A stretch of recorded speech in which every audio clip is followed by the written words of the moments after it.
Thing, each one's... Alright folks, welcome back to another video. On this one, I'm going to be installing my recessed lights in the living room. Why am I working on that? Well, I got several coats of mud on everything. Each one's in different phases. I've had to go back into the ceiling a couple times. I keep on finding more spots that are driving me nuts. I'll be sanding and I'll be working on it, and all of a sudden another nail will pop, so I'll put a screw in there, and then I have to start the whole process again of getting that area smooth again. So I probably got like 3 coats of mud on the drywall on the ceiling. I got 3 or 4 coats of mud on the wall on the fireplace because I made a mistake, and I'm going to admit it now.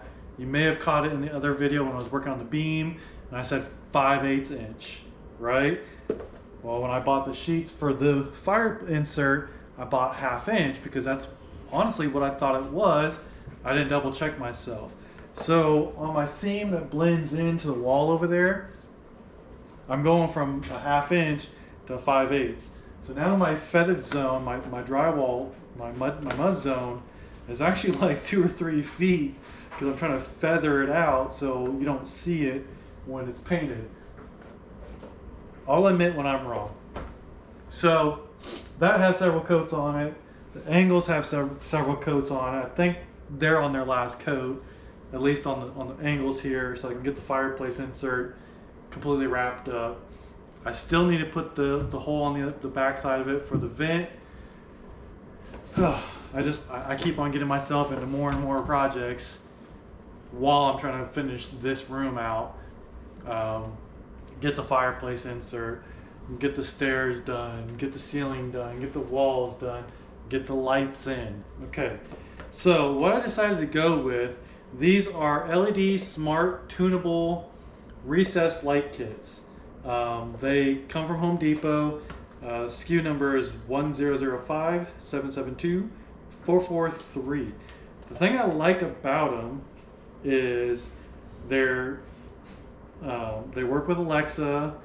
They have their own app as well, so you can actually like only have this light on, only have that light on. I only bought 2, so I decided I'm just going to go with the ones right behind the couch. You can see I've already cut a hole out for one of them. Playing around, wanted to see how it works. The kit does come with a nice little circle template. That is amazing. I didn't want to sit there and buy a 4 1/4 inch hole saw just for 2 holes. The thing I like a lot about these, so this is your junction box that goes up in the attic wherever you want, and this is your light. So once you actually cut that 4 1/4 inch hole, you flop these things up, it pops up in the wall, and then they come back down and actually hold themselves flush with the ceiling. So there is no installing a box and trying to screw it between the joists and all that stuff. Put this in, throw this up in the attic. There are a couple screw holes. There's a couple screw holes that you can screw down to the joists up there. And then it has these newer push-in wire connectors, and I've used them before on another project. Well, working with a friend of mine on his projects. He started using these things, and honestly, they are really, really cool. So I decided to buy myself a whole entire bag of them because the hallway light is giving me problems, and I've talked to a couple different people, and they're just telling me it's a loose wire connector or whatever, and it's sitting there and it's misgrounding or whatever. Different subject. Yes, I'll have to get down there because as I work on the ceiling and paint the ceiling, I'm going to have to go down the hallway.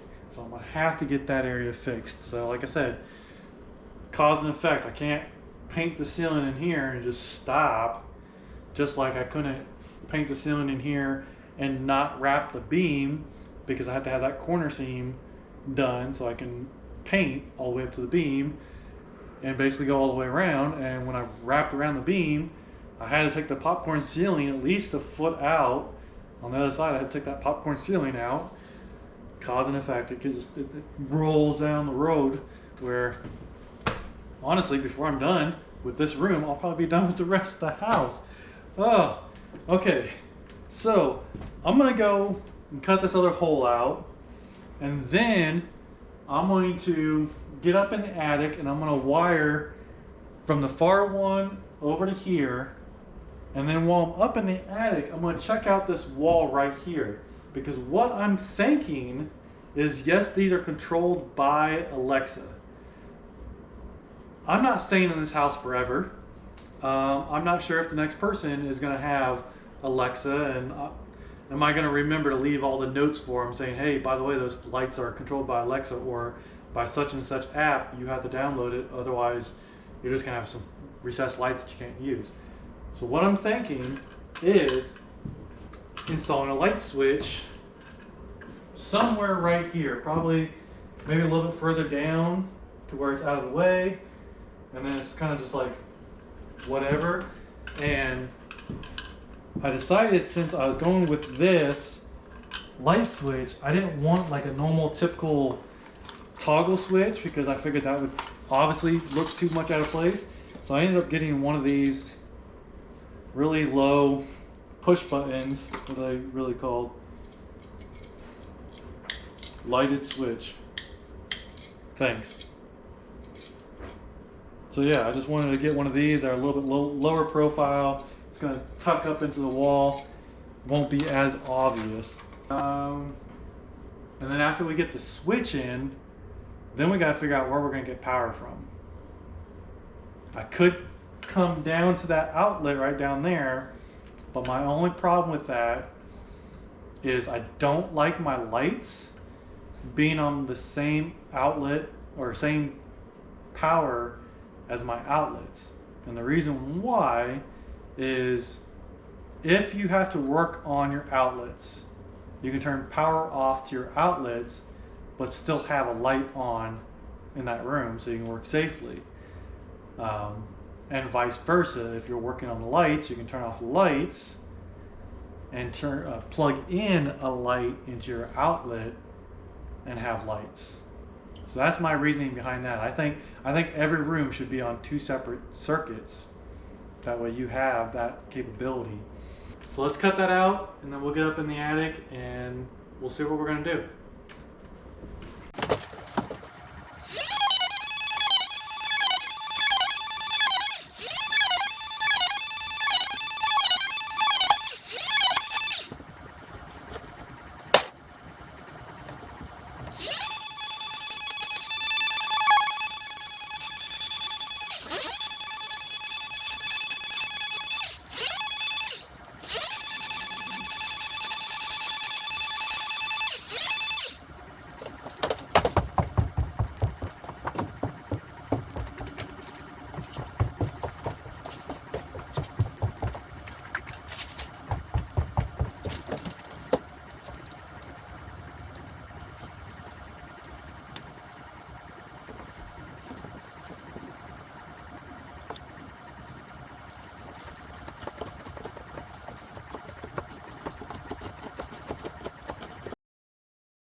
Alright folks, welcome back. Today is the next day.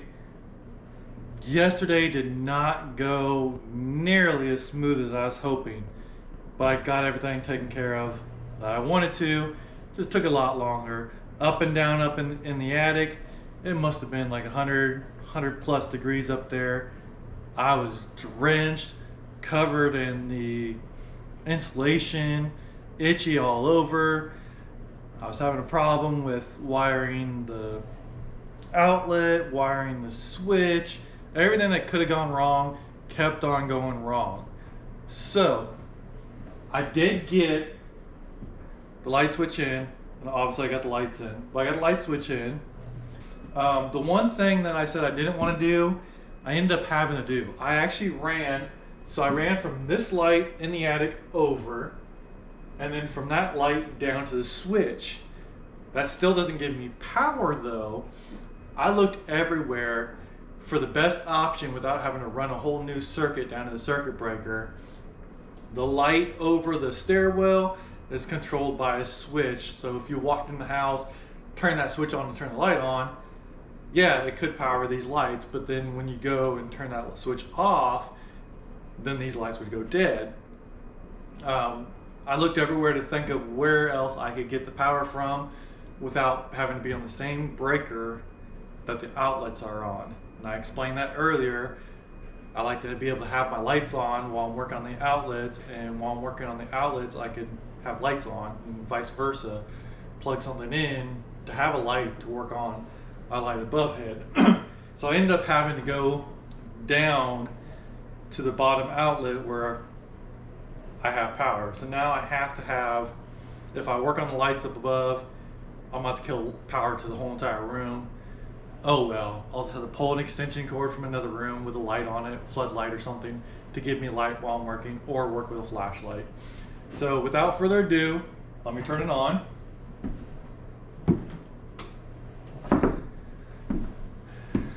So there we go, we have lights now. Now well, not really the nice thing, but I did end up having to cut into that stud bay running up into the attic, because I was fishing wire from above using the coat hanger method, just trying to shove the wire down. They packed the insulation in there so tight that I could not fish down. I could not fish up. So what I ended up doing was knowing where my studs were at and taking that oscillating tool, I actually ran up the center of the studs and cut out the whole entire section, ran the wire in, and called it good. What I mentioned earlier in the video is these lights are amazing. Like, this was like a complete random chance that I got these lights. I liked them and I was like, you know what, let's go with these. So I have an app now, it's called Hubspace, that I can turn off the lights with an app. I can change the brightness on there, and I can change the temperature on there, and it has so many different features. So I can sit there and change it.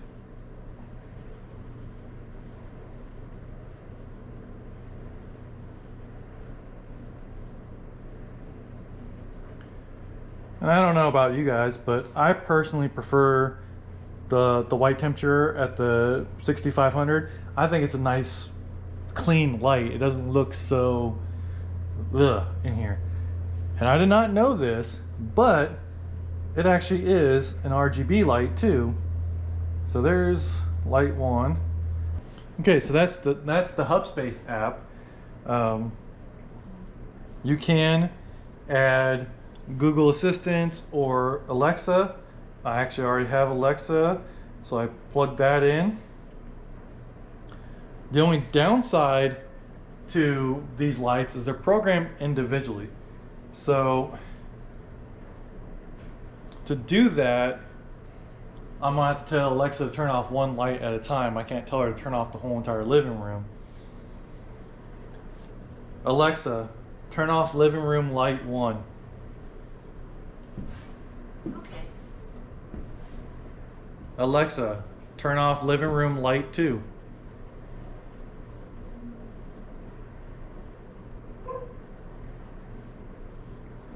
Oh, I forgot. I actually have to push. I don't have my Echo Dot up here yet. Alexa, turn off living room light 2. Okay. Alexa, turn on living room lights. Did you mean light 1? Yes. Okay. So there you go. Like I said, I can't tell her just to turn on the living room lights, because then she wants to know which light. I'm gonna see if there's a different workaround for that. That's where I'm at today. Lights are in, and I really need to focus on getting the ceiling taken care of. Every single time I put a coat of mud on and I start sanding, I find a spot that I missed. And it's like, oh, like I'm on probably 3 or 4 coats now, and I keep on either missing a spot, or as I'm sanding it, the ceiling is actually buckling a little bit, so I put a screw in there, and then I gotta mud that screw, and you can't just mud it one time. You end up having to do 2 or 3 coats on it. So I really want to get at least 1 coat of paint on the ceiling before I gotta go back to work in a couple days. So I really want to buckle down, work really hard on the ceiling, and get all the way down the hallway with the ceiling. That way I can paint it with 1 coat. Once I get 1 coat on there, then I'll be able to know, I'll be able to look at it at different angles with the lights in, and look at the different angles. So, oh hey, there's another spot right there, so I can touch up at the spot there if I miss it. But I'm such a perfectionist that I keep on seeing spots without the paint on there, so that's a good thing. So I'm gonna wrap up this video for today. The lights are in, they're working perfectly, light switch is in, the outlet's in. As far as this room is concerned, the electrical is done.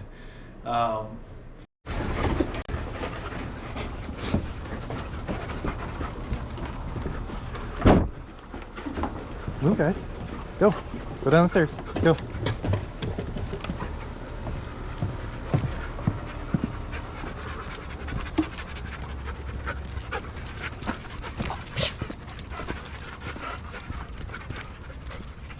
No, Jordan.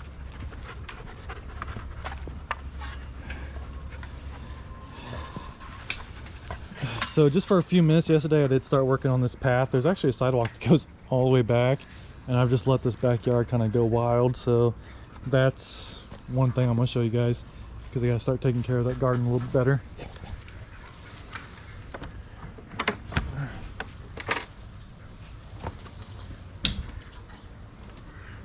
Alrighty.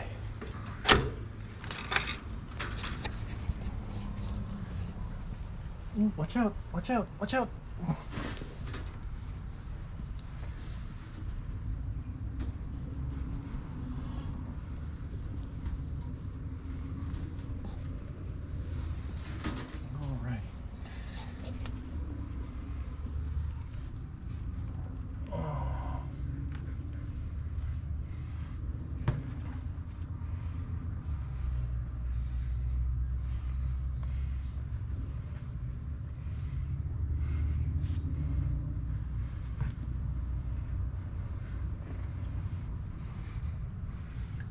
Nobody wants to wake up?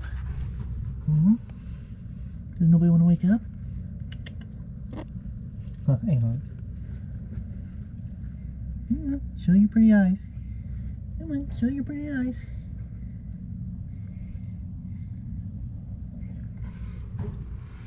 Okay.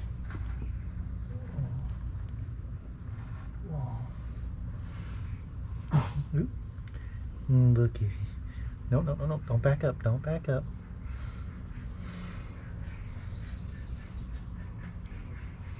You don't want to open your eyes? Yep.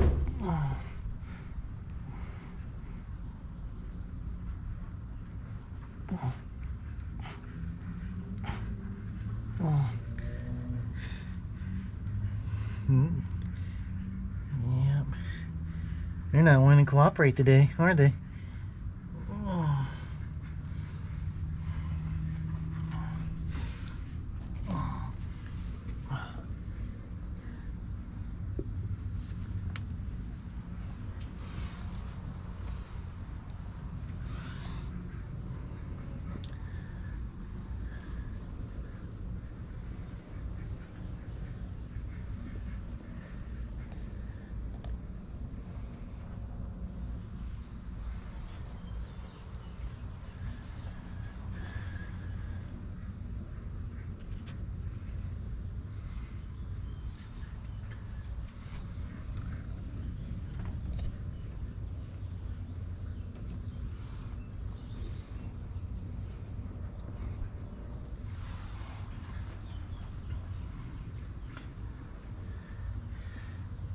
See, they're getting used to me coming out here.